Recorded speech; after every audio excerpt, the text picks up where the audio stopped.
gero, orduan, hori esan da, ja, joango gera hurbiltzen, ja, zer egitera, zer egingo dugun edo nola egingo dugun horretara. Guri lagungarria egin zaigu bereizketa hau egitea. Desberdintzen dugu kultura instituzionala, masa kultura, kultura alternatiboa, eta beste aldetik, aparte, kultura herrikoiak. Zergatik, kultura instituzionala, masa kultura eta kultura alternatiboa programagarriak direlako, egituragarriak direlako eta logikei segitzen dietelako. Eta aldiz, kultura herrikoiek ez diote segitzen logikari, eta da kultura herrikoietan sortzen da ahozkotasuna. Hori da ahozkotasunaren testuinguru naturala, kultura herrikoien artean gauzatzen da. Gehiago, zenbat eta zokoratuagoak egon kultura herrikoiak, orduan eta zailagoa izango da ahozkotasuna bizirik mantentzea. Hau da, ahozkotasunaren sua kultura herrikoiek astintzen dute eta lantzen dute. Adibidez, hau gero nahi badezu pixkat gehiago azaltzea aipatu, bestela ez luzatzeko. Baina ikastetxeei begira, kulturak gure eskola eta fakultateetan horrela pixkat lantzen dira, nagusiki kultura instituzionala lantzen da, hori da gure mandatoa. Bai, esaten digute, guk kultura instituzionala landu behar degula eskoletan eta fakultateetan. Ez dut gaizki ikusten, baina esan nahi dut dala kultura monta bat. Eta hau oso ondo ezagutzen dugu. Hizkuntza irakasleok kultura instituzionala menderatzen dugu. Badakigu programazioak egiten, badakigu zuzenketak egiten, badakigu ebaluatzen. Soporte osoa daukagu, struktura osoa daukagu guk kultura instituzional hori lantzeko. Eta hori da gehien ikertu dena, zalantzarik gabe. Nola irakatsi hizkuntza kultura instituzionalaren ikuspegitik.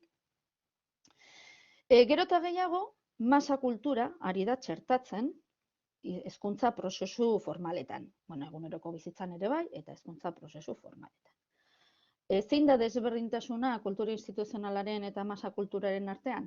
Kultura instituzionalean kontrola eta zuzentasuna eta perfekzioa baldin badira ardatz, masa kulturan da limurketa, pertsuasioa, erakarpena, oso lotuta dago ikus-entzunezkoen erabilerarekin, marketingari lotuta dago. Adibidez, ikaslei esaten diegu proiektu bat egiteko eta proiektu hori saltzeko.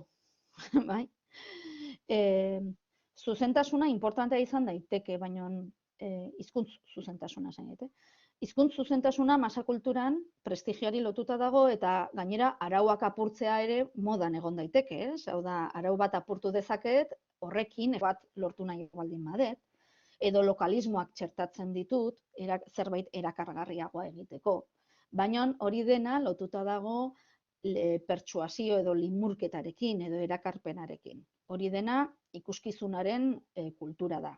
Eta adibidez esaten digute youtuber bilakatu behar degula. Adibidez ikasturte honetan, klaseetan nola modu honetara, batzutan egin behar izan ditugunez, aipatu izan dugu, hitz egin dugu klasean, ea zergatik ez dugun, adibidez nik badakit hitz egiten youtuber bat bezala.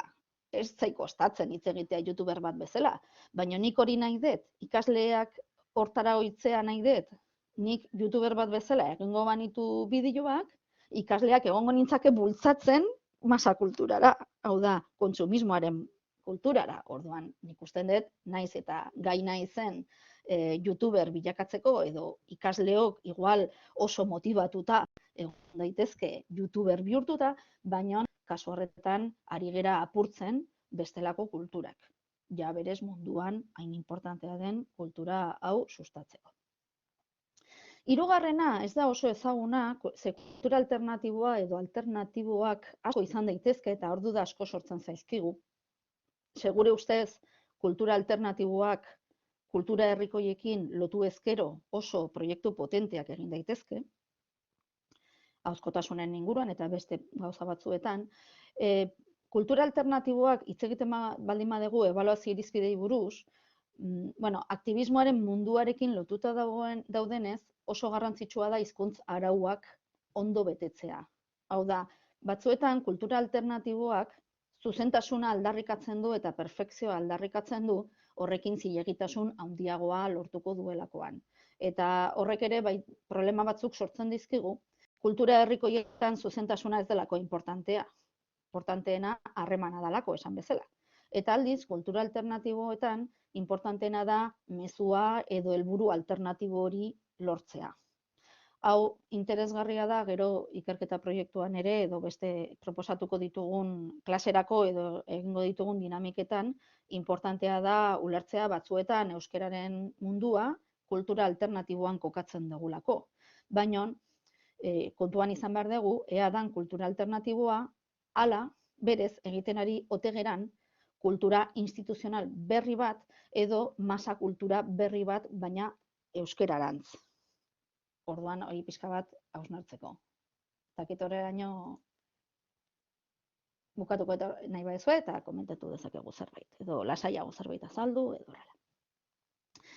Kultura herrikoiak aldiz oso arraroa da eskola eta fakultat egotea.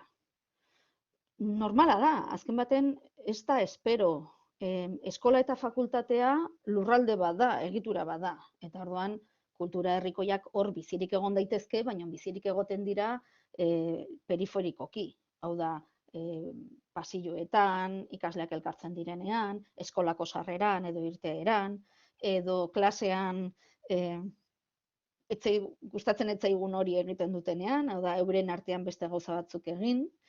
Arazoa da, ez dela, ez klasea segitzen eta ez harreman on bat ere ikitzen, baina, bueno. Importantea da, komunikazio herrikoiak eta kultura herrikoien komunikazio moduak lantzea, batez ere ingurune kulturan hitzetan. Komunikazio herrikoiak berez mestizoak direlako. Eta orduan, mestizaje horretan, horizontalki ikusten dugu elkar, eta ez da importantea zein dan zure jatorri kulturala, baizik eta nola goazen eraikitzen harremana. Eta guretzat okerragoa da. Irakasleok arazo potolo bat daukagu komunikazio herrikoiekin eta ahozkotasunarekin. Izan ere, nola ebaluatuko dugu ahozkotasuna? Zein dira ahozkotasuna ebaluatzeko irizpideak? Azken baten, ezin dugu oinarritu gure lana zuzentasunean, edo egokitasunean, edo egituraketan, edo antolaketan. Beste irizpide batzuk aztertu beharko ditugu, ez direnak zuzenean linguistikoak, bestelakoak egon beharko lirateke.